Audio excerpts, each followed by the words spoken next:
Etos adalah pandangan hidup yang khas dari suatu golongan sosial. Etos berasal dari bahasa Yunani, etos yang memberikan arti sikap, kepribadian, watak, karakter, serta keyakinan atas sesuatu. Secara terminologis, kata etos mengalami perubahan makna yang meluas. Etos tauhid adalah semangat kerja yang menjadi ciri khas dan keyakinan seseorang atau suatu kelompok berdasar keyakinan bahwa tiada Tuhan selain Allah. Etos tauhid dibentuk oleh berbagai kebiasaan, pengaruh budaya, serta sistem nilai berdasar Al-Quran.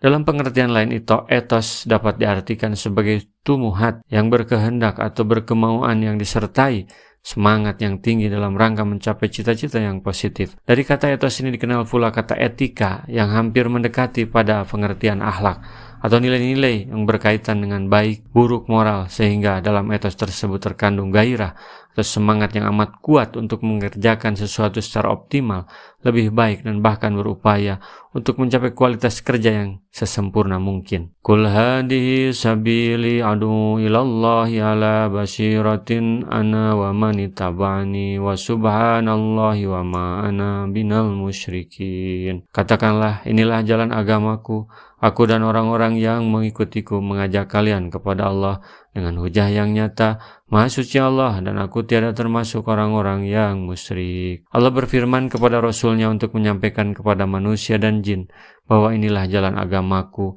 dan sunnahku, yaitu menyeru kepada persaksian bahwa tidak ada Tuhan selain Allah semata, tiada sekutu baginya, dan aku menyeru kepada Allah dengan hujah yang nyata, keyakinan dan bukti akan kebenaran seruan ini. Seruan ini dilakukan pula oleh semua orang yang mengikuti jalanku atas dasar hujah yang nyata dan bukti yang jelas menurut rasio syara dan syara. Inilah jalan Islam yang kita dakwahkan. Wa ma arsalna min qablika ila rijalan nuhi ilaihim min ahlil qura afalam yashiru fil ardi fayanzuru kaifa kana akibatul ladina min qablihim waladarul akhirati khairul lil ladina taqaw afala taqilun. Kami tidak mengutus sebelum kamu melainkan orang laki-laki yang kami berikan wahyu kepadanya di antara penduduk kota, maka tidakkah mereka bepergian di muka bumi lalu melihat bagaimana kesudahan orang-orang sebelum mereka yang mendustakan Rasul, dan sesungguhnya kampung akhirat adalah lebih baik bagi orang-orang yang bertakwa. Maka tidakkah kalian memikirkannya? Apa yang dibawa oleh Nabi Muhammad bukanlah agama baru,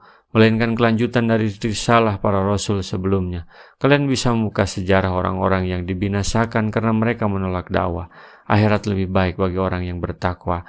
Tetapi kalian menolak dakwah karena memilih dunia. Kalian waras. Hatta idastayasa rusul wa dhannu annahum qad kudibu jahum nasruna fanujiya man nasya wa la yuraddu ba'suna nil qaumil mujrimin. Sehingga apabila pada Rasul itu tidak mempunyai harapan lagi tentang keimanan mereka dan telah meyakini bahwa mereka telah didustakan, datanglah kepada para Rasul itu pertolongan kami, lalu diselamatkan orang-orang yang kami kehendaki, dan tidak dapat ditolak sisa kami daripada orang-orang yang berdosa. Betapa berdirinya bulu kuduk kalau membayangkan betapa beratnya dakwah para Rasul, kesempitan dan kesusahan sampai kepada puncaknya. Hampir putus asa telah berusaha dan berupaya sekuat tenaga, tapi tidak ada hasil. Umat masih sedikit, tantangan semakin berat, tapi inilah dakwah. Inilah syarat pertolongan Allah datang. Ketika semua upaya sudah dikerahkan, baru pertolongan Allah akan datang. Jadi dakwah itu bukan jalan yang mudah, sehingga terkadang berguguran di perjalanan dakwah. Pada saat pertolongan itu datang, pasti orang-orang berdosa itu akan disiksa, dan para petugas dakwah akan diselamatkan.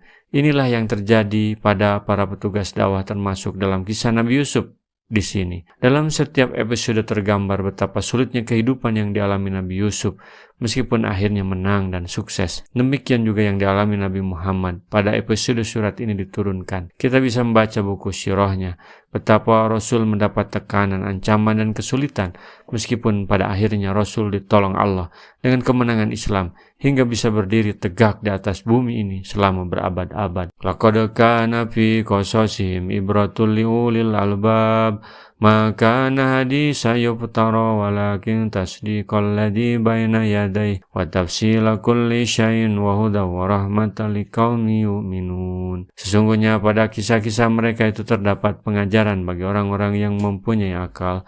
Al-Quran itu bukanlah cerita yang dibuat-buat, tetapi membenarkan kitab-kitab yang sebelumnya dan menjelaskan segala sesuatu dan sebagai petunjuk dan rahmat bagi kaum yang beriman. Sesungguhnya di dalam kisah-kisah para rasul dengan kaumnya masing-masing dan bagaimana kami menyelamatkan orang-orang yang beriman, serta kami binasakan orang-orang yang kafir terhadap pelajaran bagi orang yang berakal sehat. Al-Albab adalah bentuk jamak dari lub, artinya akal. Al-Quran ini bukanlah cerita yang dibuat-buat oleh selain Allah, yakni bukanlah hal yang dusta, bukan pula buat-buatan. Al-Quran membenarkan apa yang benar yang ada dalam kitab-kitab terdahulu itu, juga membuang semua perubahan, pergantian, dan penyelewengan yang ada pada kitab-kitab terdahulu, serta menghukuminya dengan memansuh, merevisinya, atau menguatkannya jika benar. Al-Quran memberi petunjuk hati mereka dari kesesatan menuju jalan hidayah, dan dari jalan kesesatan menuju jalan yang lurus, dengan mengharapkan rahmat Tuhan semua hamba di dunia ini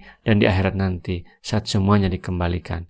Bagaimana menurut teman-teman? Semoga bermanfaat. Assalamualaikum warahmatullahi wabarakatuh. Rasulullah SAW bersabda, baligu anni walau ayatan, sampaikan dariku meskipun satu ayat. Mari kita sebarkan jalan kebahagiaan dengan like, share, dan subscribe channel ini.